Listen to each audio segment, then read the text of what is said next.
নমস্কার বন্ধুরা, সৌমেন গল্পকথার আসরে সকলকে স্বাগত। গল্প পাঠে আমি সৌমেন। শৈলেশদের কাহিনী অবলম্বনে আজকের গল্প বিনয়, বাদল, দীনেশ। কাঁটায় কাঁটায় 12টা, লগ্ন সমাগত। আর দেরি নয়, সামনেই রাইটার্স বিল্ডিংস। দুর্ভেদ্য দুর্গ রাইটার্স বিল্ডিংস। দুর্গই বটে, কারণ তখনকার দিনে কারো পক্ষে রাইটার্স বিল্ডিংসে ঢোকা এত সহজ ছিল না। বিশেষ করে 1934-35 সনে তো নয়ই। বাঙালি জুজুর ভয়ে ইংরেজ সেদিন থরথর কম্পমান। বেলা তখন প্রায় 12টা। নিজের অফিসে বসে কতকগুলি জরুরি ফাইল নিয়ে নাড়াচাড়া করছেন কারা বিভাগের সর্বময় কর্তা সিমসন। সামনে দাঁড়িয়ে একান্ত সচিব জ্ঞান গুহ। সহসা কি শুনে কান দুটো সজাগ হয়ে ওঠে সিমসনের। কারা যেন তালে তালে পা ফেলে এদিকেই এগিয়ে আসছে। পা ফেলার ধরন দেখে মনে হয় কোনো মিলিটারি অফিসার হয়তো। কে কে নিমেষে চোখ কপালে উঠে গেল সিমসনের। কে ওরা দরজার সামনে দাঁড়িয়ে? হাতে ওগুলো কি ওদের? গর্জে উঠলেন অধিনায়ক Binoy Bose. Pray to God colonel, your last hour is coming. বলতে না বলতেই পরপর 6টা গুলি বেরিয়ে এলো তিনটি রিভলভারের মুখ দিয়ে। ব্যাস, সব শেষ। আরেকটি কথাও বলতে হলো না কর্নেল সিমসনকে। সঙ্গে সঙ্গে ঘুরে দাঁড়ালেন 3জন। এখানকার কাজ শেষ। পরবর্তী লক্ষ্য হলো সেক্রেটারি আলবিয়ান মার। চলো এবার তার ঘরে। ওই যে দেখা যাচ্ছে। ধ্রাম ধ্রাম ধ্রাম। নিমেষে হোম ডিপার্টমেন্টের কাচের জানলা সব ভেঙে পড়ল ঝনঝন করে। কোথায় আলবিয়ান মার? Shoot him. উদ্যত রিভলভার নিয়ে ছুটে এলেন inspector general of police mister Craig. ছুটে এলেন ফোর্ড। ছুটে এলেন সহকারী ইন্সপেক্টর জেনারেল মিস্টার জোন্স। গুলিও তাঁরা ছুড়লেন কয়েক রাউন্ড। হিসেব অত্যন্ত সোজা। গুলির বদলে গুলি, রক্তের বদলে রক্ত। এছাড়া অন্য কোনো হিসেব বুঝি সেদিন তাঁদের জানা ছিল না। গোটা রাইটার্স বিল্ডিংস জুড়ে তখন বিভীষিকার তাণ্ডব। চারিদিকে ভীত আতঙ্কিত পলায়নকর মহাপ্রভুর দল। হই হল্লা, চিৎকার আর চেঁচামেচি। পালাও পালাও, বাঁচতে চাও তো এক্ষুনি পালাও। খবর পেয়ে ছুটে এলেন কমিশনার চার্লস টেগার্ট। ছুটে এলেন ডেপুটি কমিশনার মিস্টার গর্ডন। ছুটে এলেন মিস্টার বার্ট। সঙ্গে অসংখ্য সশস্ত্র পুলিশ। এদিকে ঘটনা তখন ঘটে চলেছে দুর্বার গতিতে। একটি একটি করে ঘটনা ঘটছে আর রচিত হচ্ছে ইতিহাস। এবার লক্ষ্য পাসপোর্ট অফিস। নিমেষে লণ্ডভণ্ড হয়ে গেল গোটা অফিসটা। সে এক বিচিত্র দৃশ্য। কেউ হামাগুড়ি দিয়ে পালাচ্ছে, কেউ টেবিলের নিচে আত্মগোপন করছে, কেউ বা কোনো কিছু করতে না পেরে চোখ বুজে মেরি মাতার নাম করছে মনে মনে। মজা করলেন মিশনারির পাদ্রী মিস্টার জনসন। প্রাণ ভয়ে ভীত হয়ে সঙ্গে সঙ্গে তিনি তাঁর হাতির মতন বিরাট দেহটা নিয়ে নিচে ঝুলে পড়লেন ড্রেন পাইপ বেয়ে। আগে প্রাণ, তারপরে অন্য কথা। ওখানে এভাবে থেকে বেঘরে প্রাণ দিতে তিনি রাজি নন। ধ্রাম ধ্রাম ধ্রাম। ঘুরে পড়লেন জুডিশিয়াল সেক্রেটারি মিস্টার নিলসন। ঘুরে পড়লেন মিস্টার টয়নাম, ঘুরে পড়লেন এমনি আরও অনেকেই। বিনয়, বাদল, দীনেশ তখনও নিরাপদ। সামান্য আঁচড়টিও লাগেনি তাঁদের গায়ে। উপায়ন্ত না দেখে শেষ পর্যন্ত ডাকা হলো গুর্খা বাহিনীকে। তারপর শুরু হলো সেই ঐতিহাসিক অলিন্দ যুদ্ধ। একদিকে হাঁটু মুড়ে পজিশন নিয়েছে অগণিত গুর্খা সৈন্য, অন্যদিকে লাইং ডাউন পজিশনে বিনয়, বাদল আর দীনেশ। এক দলের হাতে শক্তিশালী রাইফেল, অন্য দলের হাতে স্বল্প পাল্লার রিভলভার মাত্র। দেখতে দেখতে বাতাস ভারী হয়ে উঠল ধোঁয়া আর বারুদের শব্দে। সব অন্ধকার, দুহাত দূরের জিনিসও স্পষ্ট দেখা যায় না। গুলির শব্দ ছাড়া আর কিছু শোনা যায় না, কিন্তু সব কিছু ছাপিয়ে মাঝে মাঝে মেঘ গর্জনের মতো রব ওঠে। বন্দে মাতরম। সেদিন অনেক রক্তই ঝরেছিল এই ছোট শব্দটির জন্য, অনেক লাঞ্ছনা, অনেক নির্যাতন। তবু দেশ বন্দনার এই ছোট শব্দটিকে সবাই প্রাণপণে আঁকড়ে রেখেছিল মূল্যবান ঐশ্বর্যের মতো। এদিকে যুদ্ধ তখন তীব্র থেকে তীব্রতর হয়ে চলেছে। দুপক্ষই সমান, কেউ কম যায় না। হঠাৎ একটি গুলি এসে লাগলো দীনেশের পিঠে। ভ্রুক্ষেপও নেই। পিঠে লেগেছে তো কি হয়েছে, হাত তো ঠিকই আছে। তবে আর ভাবো না কি, ডু অর ডাই, করেঙ্গে ইয়ে মরেঙ্গে। এমনি করে কিছুক্ষণ, তারপরে একেবারে চুপ। সেই চিরন্তন সমস্যা, গুলি শেষ। দীনেশ ও বিনয়ের তবু একটা করে অবশিষ্ট আছে, বাদলের তাও নেই। মুহূর্তে একটা খালি ঘরের মধ্যে ঢুকে গিয়ে ভিতর থেকে দরজা বন্ধ করে দিলেন ওঁরা তিনজন। কর্তব্য শেষ। এবার মাটির পৃথিবী থেকে তাঁদের বিদায় নেবার পালা। শেষবারের মতো বলো সবাই, বন্দে মাতরম, বন্দে মাতরম। সমবেত কণ্ঠের বজ্র নিঘোষে বুঝি কেঁপে উঠল গোটা ডালহৌসি অঞ্চলটা। আর দেরি নয়, রেডি প্লিজ। নিমেষে তিনজন মুখে পুরে দিলেন মারাত্মক সায়ানাইডের পুড়িয়া। এবার দাঁত দিয়ে কামড়ে কাচের অ্যাম্পুলটা ভেঙে দিতে পারলেই ব্যাস। দীনেশ আর বাদল কিন্তু এখানেই থামলেন না। এখনো একটা করে গুলি অবশিষ্ট আছে, ওটা ফেলে রেখে লাভ কি? মন স্থির করে নিয়ে সঙ্গে সঙ্গে তাঁরা ট্রিগারে টান দিলেন, নিজের কপালে লক্ষ্য স্থির করে। Drum drum.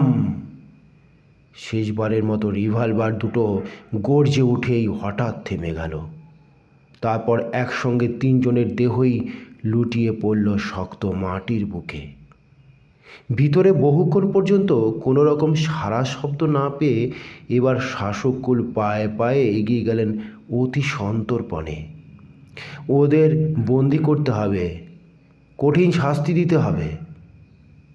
কোথায় তখন ওরা? বাদল শেষ, দীনেশ ও বিনয় দুজনেই গুরুতর আহত। দীনেশের গলার বাঁ দিকে গুলি বিদ্ধ হয়ে আছে, বিনয়ের গুলি বিদ্ধ হয়েছে কপালের দুদিকেই। সায়ানাইডের পুড়িয়া তাঁদের বেলায় কার্যকারী হয়নি। গুলিবিদ্ধ হওয়ার দরুন অ্যাম্পুলটা ভাঙার মতো অবকাশ তাঁরা পাননি। এবার শুরু হলো সরকার বাহাদুরের বীরত্বের পালা। বাদলের মৃতদেহ সঙ্গে সঙ্গে তাঁরা পাঠিয়ে দিলেন পুলিশের হেফাজতে। অবিলম্বে ওর পরিচয় খুঁজে বের করো। বিনয় ও দীনেশকে কড়া পাহারায় পাঠানো হলো মেডিকেল কলেজের হাসপাতালে। ওদের সুস্থ করে তুলে বিচারের নামে চরম শাস্তি দিতে হবে, ফাঁসিতে ঝোলাতে হবে। এদিকে খবর শুনে মহানগরী স্তম্ভিত, চোখে মুখে তাদের চাপা উল্লাস। ধন্য তোমরা, পরাধীন জাতির ইতিহাসে তোমরা যা দেখালে কোথাও বুঝি তার তুলনা নেই। ধন্য বিনয় বোস, মাত্র 3 মাসের মধ্যে দুটো ক্ষেত্রে তুমি যে অসাধ্য সাধন করেছ তা একমাত্র তোমার পক্ষেই বুঝি সম্ভব। ধন্য তুমি, ধন্য তোমার সুযোগ্য সহকারী দীনেশ আর বাদল।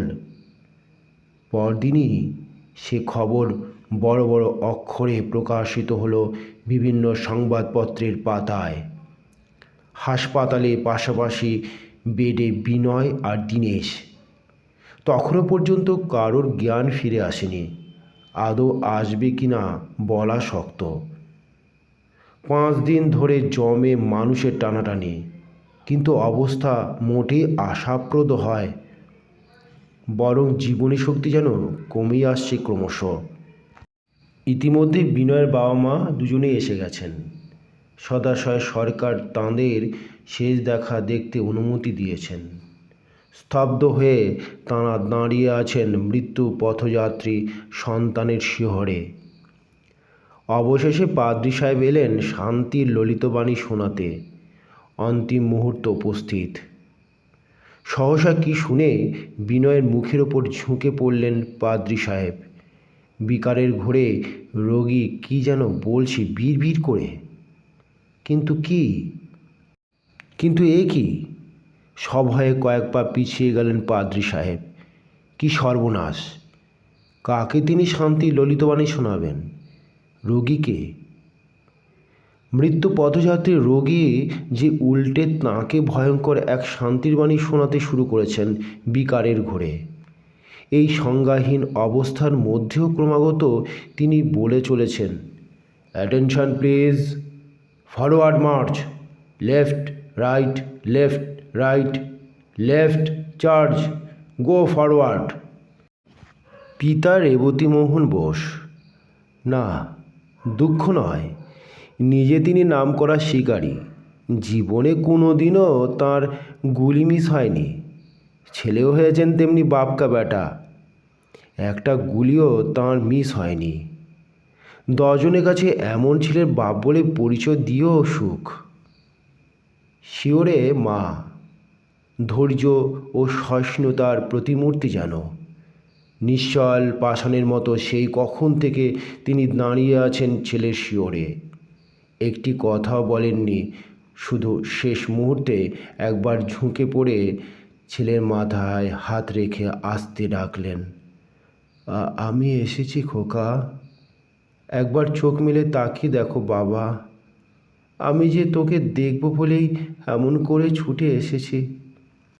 আশ্চর্য, গত কদিনের মধ্যেও যাঁর চেতনার কোনো লক্ষণ দেখা যায়নি, মায়ের এই ডাক শুনে এবার সারা মুখে আস্তে আস্তে ফুটে উঠল এক ঝলক প্রসন্ন হাসি।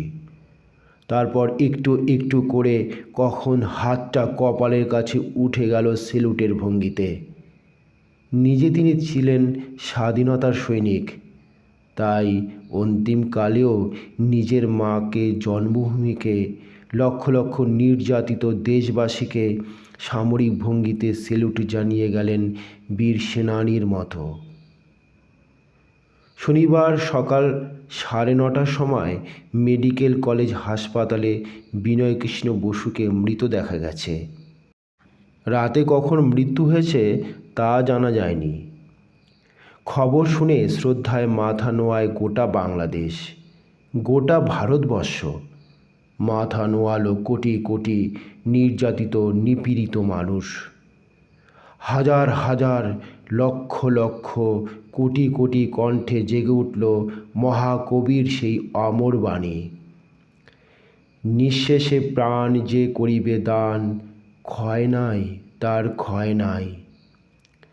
দীনেশের অবস্থা তখন ভালোর দিকে। শুয়ে শুয়ে সবই তিনি দেখলেন অপলক দৃষ্টিতে তাকিয়ে। বাদল আগেই চলে গেছে, আজ বিনয়দাও চলে গেলেন। নির্বান্ধব পৃথিবীতে এবার পড়ল সে একা। কোনো দুঃখ নেই, সঙ্গীরা সবাই চলে গেছে একা একা। তাকেও একদিন যেতে হবে এমনি করেই। তার জন্য দুঃখ কিসের, কিসের ক্ষোভ?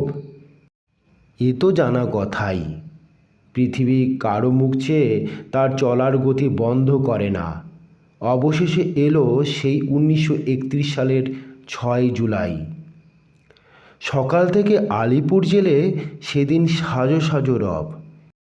প্রিভি কাউন্সিল দীনেশের দণ্ডাজ্ঞা বহাল রেখেছে। কাল ভোরে তাঁর ফাঁসি। ওপর থেকে নির্দেশ এসে গেছে, আর দেরি নয়, কালই। দীনেশ তেমনি নিশ্চিন্ত, নির্বিকার। মৃত্যুকে তিনি বরাবর মৃত্যুরূপেই দেখে এসেছেন। সন্ধ্যা তখন হয়। পশ্চিম আকাশ লালে লাল। এক ফালি রশ্মি এসে ছড়িয়ে পড়েছে কনডেমড সেলের অভ্যন্তরে। অপলক দৃষ্টিতে তাকিয়ে থাকতে থাকতে সহসা দীনেশের সারা মন ভরে উঠল এক অপার্থিব আনন্দের হিল্লোলে। দেখতে দেখতে এক সময় শেষ রশ্মিটুকুও মিলিয়ে গেল। কণ্ঠ নীরব হলো, কিন্তু তার রেশ জেগে রইল বহুক্ষণ পর্যন্ত।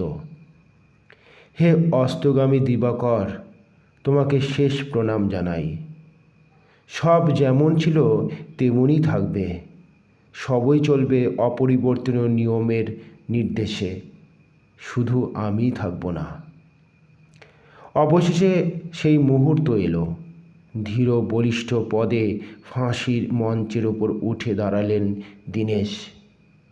কোনো ক্ষোভ নেই, কোনো শঙ্কা নেই, কোনো ভয় নেই। কিসের ভয়?